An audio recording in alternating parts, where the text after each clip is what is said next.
Item ಯಾವುದೇ ಇರಲಿ try ಮಾಡಿ ಆಚಿ ಚಿಕನ್ ಮಸಾಲಾ. ಆಚಿ ಚಿಕನ್ ಮಸಾಲಾ ಸ್ಟೇಟ್ ಅವಾರ್ಡ್ ಪಡೆಯುವಂತ ಎಲ್ಲ ಅರ್ಹತೆಯನ್ನು ಈ ಸಬ್ಜೆಕ್ಟ್ ಅಲ್ಲಿ ನೀವು ಮಾಡಿರುವಂತ ಪಾತ್ರ ಇದೆ. ಸೊ ನಿಮಗೆ ಅದರಲ್ಲಿ ಯಾವ ಅಂಶ ಹೆಚ್ಚು ಜನಕ್ಕೆ ರೀಚ್ ಆಗುತ್ತೆ ಅನ್ಸುತ್ತೆ, ಮತ್ತೆ ನಿಮ್ಮ ಪಾತ್ರ ಎಷ್ಟು ಇಂಪಾರ್ಟೆನ್ಸ್ ಅಂತ ಕ್ಯಾರಿ ಮಾಡುತ್ತೆ? ಸರ್ ಹೌದು, ನೀವು ಟ್ರೈಲರ್ ಅಲ್ಲಿ ನೋಡ್ದಂಗೆ ಅದು ಹುಡುಗ ಹುಡುಗಿ ಗಂಡ ಅಥವಾ ಮದ್ವೆ ಆ ಒಂದ್ ಸಮಸ್ಯೆ ಖುಷಿ ಎಲ್ಲ ಅದು ನೀವು ನೋಡಿದೀರ. ಅದಕ್ಕೂ ಮೀರಿದ ಸಿನಿಮಾದಲ್ಲಿ ಏನಿದೆ ಅಂದ್ರೆ ಅಪ್ಪ ಮಗಳ ಬಾಂಧವ್ಯ. ಸೊ ಅವಳು ಪ್ರೀತಿನ ಮಾಡೋದ್ ಯಾಕೆ, ಅದನ್ನ ಬಿಡೋದ್ ಯಾಕೆ, ಅದರಿಂದ ಎಲ್ಲ ಎಮೋಷನ್ಸ್ ಅದು ಮೇ ಬಿ ಹುಡುಗ ಹುಡುಗಿಗೆ ಇರೋ ಕೆಮಿಸ್ಟ್ರಿಗಿಂತ ಹೆಚ್ಚಾಗಿ ನನ್ನ ನಾಣಿ ಸರ್ದು ಅದೊಂದು ಬಾಂಡಿಂಗ್ ತುಂಬಾ ಚೆನ್ನಾಗಿ ಬಂದಿದೆ.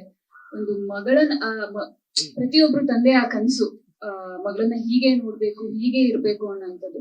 ಸೊ ಪ್ರೀತಿಲಿ ಬಿದ್ದಾಗ ಹೆಣ್ಮಕ್ಳು ಅದು ಇದು ಯೋಚನೆ ಮಾಡ್ತಾರೆ, ಅವೆಲ್ಲ ಒಳ್ಳೆ ರೀತಿ ತಗೊಂಡೋಗ್ಬೇಕು ಅಂತ ಅಪ್ಪನೂ ಅನ್ಕೋತಾರೆ. ಬಟ್ ಅದ್ರಿಂದ ಕೆಲವೊಂದ್ಸರಿ ಮಕ್ಳೇ ತಪ್ಪು ಮಾಡ್ತಾರೆ ಅಂತ ಏನಿಲ್ಲ, ಪೇರೆಂಟ್ಸ್ ಇಂದನೂ ತಪ್ಪಾಗತ್ತೆ.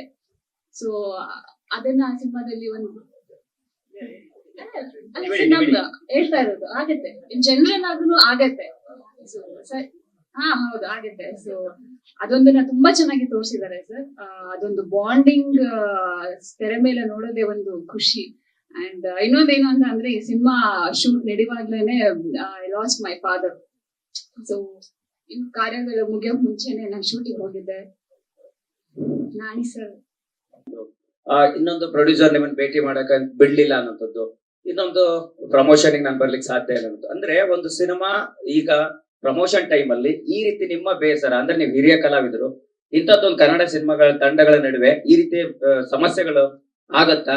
ಅದನ್ನ ನೀವು ಅಷ್ಟೊಂದು ಗಂಭೀರವಾಗಿ ತಗೊಂಡಿದ್ದೀರಲ್ಲ, ಏನ್ ಹೇಳಕ್ ಇಷ್ಟಪಡ್ತೀರಿ ಅಂತ? ನಾಗಣ್ಣ ನಮ್ಮೆಲ್ರಿಗೂ ಹಿರಿಯರು, ಎಲ್ಲೇ ಬರ್ಲಿ ಚೆನ್ನಾಗಿದ್ಯಾ ಅಂತಾರೆ, ನಾನು ನಮಸ್ಕಾರ ಅಂತೀನಿ. ಅದು ಕೊಡ್ತಿದ್ರೆ ಹಿರಿಯ ಅಂತ ಹೆಂಗ ಅನಿಸ್ತದೆ? ಒಂದ್ ಪ್ರಶ್ನೆಗೆ ಆಯ್ತಾ. ಈಗ ನಾನು ಹುಷಾರಿಲ್ದ ಮಲಗ್ಬಿಟ್ಟೆ ಹಾಸ್ಪಿಟಲ್ ಅಲ್ಲಿ. ಚಿಕ್ಕಮಂಗ್ಳೂರು ನನ್ನ ಫ್ರೆಂಡ್ ಒಬ್ಬ ಬಂದು ನನ್ ಸಹಾಯ ಮಾಡೋದು. ಅಂದ್ರೆ ಚಿತ್ರತಂಡ ನಿಮ್ಗೆ ಅವಾಗ ಸಪೋರ್ಟ್ ಮಾಡಲಿಲ್ಲ? ಫೋನಲ್ಲಿ ಶೂಟಿಂಗ್ ಮಾಡ್ತಾ ಇದೀವಿ, ನೀವು ಆರಾಮಾಗಿರಿ, ದೇವ್ರು ಒಳ್ಳೇದ್ ಮಾಡ್ಲಿ. ಮ್ಯಾನೇಜರ್ ಬರ್ಲಿಲ್ಲ, ಅದು ನನ್ಗೆ ತುಂಬಾ ಬೇಜಾರು. ಇವ್ರು ಬಿಡಿ ಎಲ್ಲ ಬಿಸಿ ಇರ್ತಾರೆ, ಮ್ಯಾನೇಜರ್ ಕೂಡ ಬರ್ಲಿಲ್ವಲ್ಲ.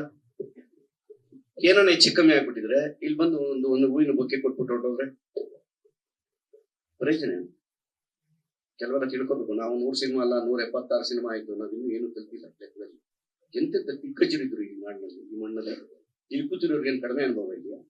ಎಂತೆಂತ ನೋಡ್ಕೊಂಡ್ ಬಂದಿದ್ದೀರಾ? ಆ ಪದ ಬಂದಿದ್ದು ಏನಕ್ಕೆ ಅಂತ ಈಗ ಗೊತ್ತಾಗಿರ್ಬೇಕು ನಿಮಗೆ. 3 ಪ್ರಶ್ನೆಗೆ ಉತ್ತರ ಸಿಕ್ಕಿದೆ. ನಮಸ್ಕಾರ. ಖಂಡಿತ ಯಾವತ್ತು ನೀವು ಮಾತಾಡಿಲ್ಲ, ಯಾವತ್ತು ಈ ತರ ಮಾತಾಡಿಲ್ಲ ಸ್ಟೇಜಲ್ಲಿ. ಇಷ್ಟು ವರ್ಷ ಆಯ್ತು, ಏನೋ ಇದೆ ಹೇಳಕ್ಕೆ ಮನ್ಸಲ್ಲಿ ಇದೆ.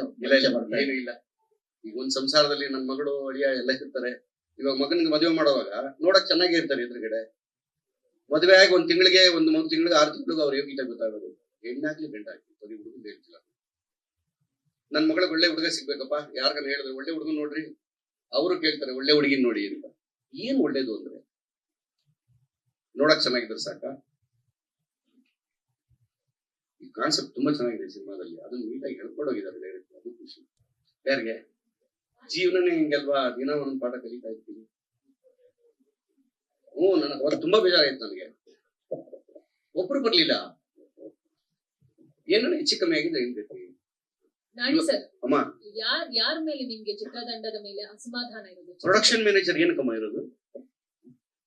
ಇವರೆಲ್ಲ ಬಿಸಿ ಇದ್ರು ಗೊತ್ತಿತ್ತು ನನಗೆ. ಶೂಟಿಂಗ್ ನಡೀತಿತ್ತು. ಯಾವ ಮಟ್ಟಕ್ಕೆ ಆಗಿತ್ತು ಅಂದ್ರೆ ನನಗೆ ಅನ್ಕಾನ್ಶಿಯಸ್ ಆಗ್ಬಿಟ್ಟಿದೆ.